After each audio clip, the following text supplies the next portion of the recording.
নমস্কার বন্ধুরা, নমিতা কুকিং ওয়ার্ল্ডে আপনাদের সবাইকে স্বাগত। আজ আমি আপনাদের কাছে শেয়ার করতে চলেছি একটি ভিন্ন স্বাদের রেসিপি।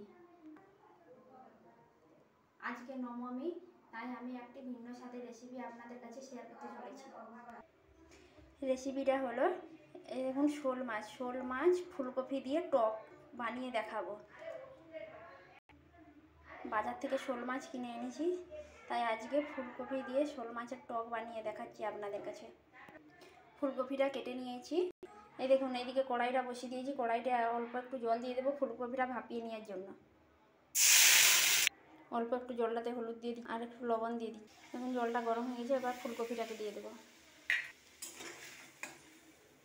ফুলকপিটা নাড়িয়ে একটু ঢাকা দিয়ে দেবো।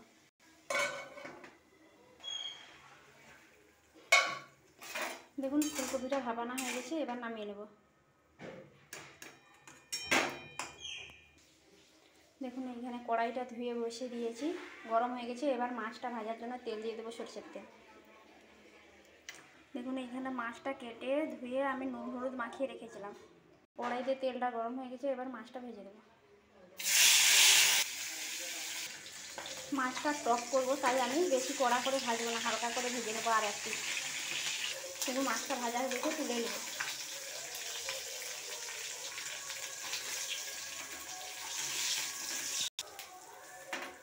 এরপরে এই তেলেই ফুলকপিটা দিয়ে দেবো ভাজছি। দেখুন এইখানে ফুলকপিটা ভাজা হতে আছে, আমি ততক্ষণ টকের জন্য সরষাটা বেটে নিচ্ছি। দেখুন এই যে সরষা নিয়েছি, সরষাটাকে বেটে নেব।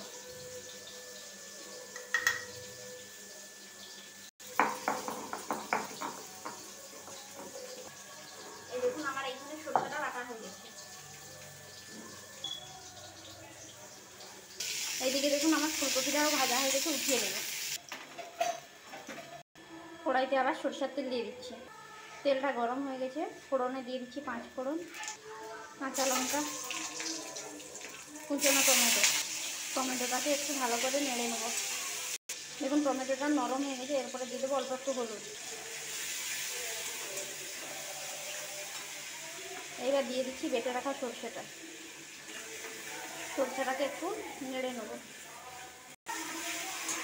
এবার ভেজে রাখা ফুলকপিটাকে দিয়ে দেবো। ফুলকপিটা দিয়ে একটুক্ষণ নাড়াচাড়া করে আমি এইখানে ভিজিয়ে রেখেছিলাম আমচুরের জলটাকে দিয়ে দিয়ে আমি 5 মিনিট এটাকে ঢাকা দিয়ে রেখে দেবো।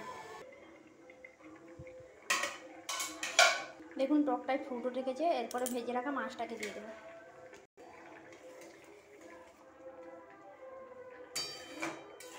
আর একটু সময় ফুটিয়ে নেব ঝোলটাকে। দেখুন শোল মাছের টকটা কিন্তু আমার হয়ে গেছে। এবার উপর থেকে একটু সরষের তেল ছড়িয়ে নামিয়ে নেব।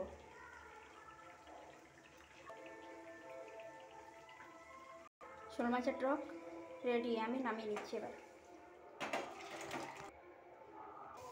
দেখুন শোল মাছের টক রেডি, কত সুন্দর দেখতে হয়েছে। এটা গরম ভাতের সঙ্গে ভালো লাগবে। দেখুন আমার টক তো রেডি, টকের সঙ্গে টকের সঙ্গে ভালো লাগবে একটু আলু ভাতে আর ডাল সিদ্ধ। সেই জন্য আমি আলু সিদ্ধ করে নিয়েছি, ডাল সিদ্ধ করে নিয়েছি। এবার মাখিয়ে নেব। ডাল সিদ্ধর জন্য দেখুন নিয়েছি, হালকা করে পেঁয়াজটাকে ভেজে নিয়েছি, আর এইখানে লঙ্কা ভাজা দিয়ে ডালটাকে মাখিয়ে নেব। দেখুন ডাল সিদ্ধটা আমার মাখানো হয়ে গেছে। এরপরে আমি আলুটা মাখিয়ে নেব। আলুর ভাতের জন্য নিয়েছি, এই দেখুন ভাজা তেল লঙ্কা নিয়েছি আর কাঁচা পেঁয়াজ দিয়ে মাখাবো। অল্প একটু লবণ দিয়ে দিচ্ছি আলু ভাতে। প্রথমে আমি এই কাঁচা পেঁয়াজটার সঙ্গে তেল লঙ্কাটাকে মাখিয়ে নেব, তারপরে আলু ভাতে মাখাবো। এই দেখুন আমার আলু ভাতেও মাখানো হয়ে গেছে। এবার গরম ভাতে আমি সার্ভ করব। দেখুন এই যে ভাত দিয়ে দিয়েছি, গরম ভাতের সঙ্গে এই যে আলু ভাতে ডাল সিদ্ধ মাখানো আর এই শোল মাছের টক ফুলকপি দিয়ে গরম গরম ভাতের সঙ্গে দারুণ লাগবে খেতে।